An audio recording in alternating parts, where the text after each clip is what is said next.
सुकून नहीं मिलता दिखावे की बस्ती में। अरे पगली तब खो जाता हूँ महादेव की मस्ती में। जय भोलेनाथ।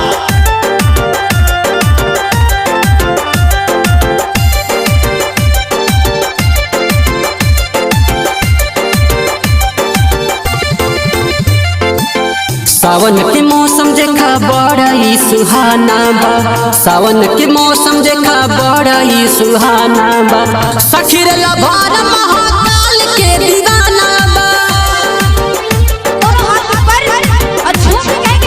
सखी रे लभार महाकाल के दीवाना बा।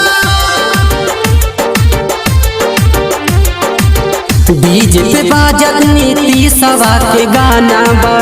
डीजे पे बाजत नीति सवा के गाना बा। सखी रे लभार महाकाल के दीवाना बा। सखी रे लभार महाकाल के दीवाना बा।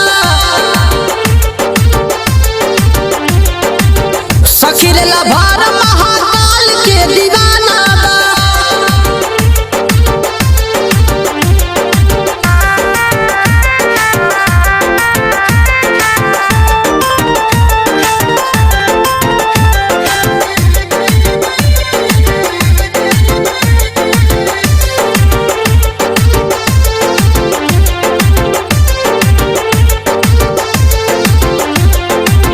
बनवा के टैटू चलेला चंदन मारी के।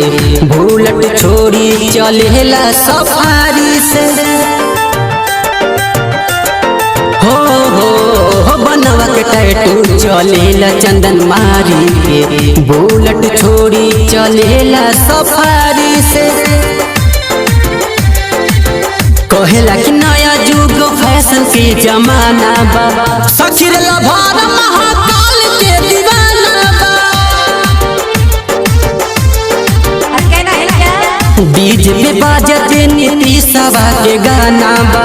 डीजे पे बाजत नीति सवा के गाना बा। सखी रे लभार महाकाल के दीवाना बा। सखी रे लभार महाकाल के दीवाना बा।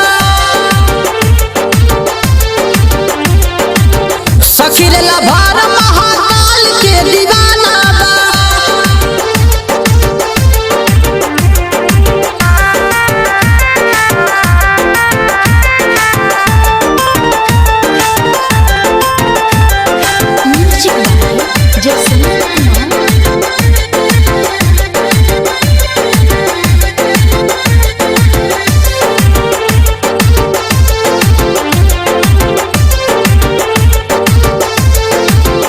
भोला के भक्ति में हरदम पागल बा।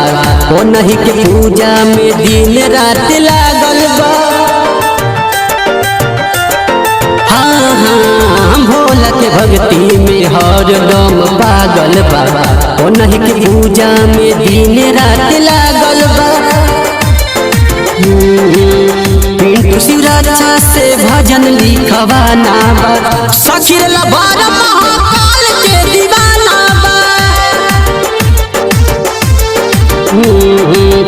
डीजे पे बाजत नीति सवा के गाना बा।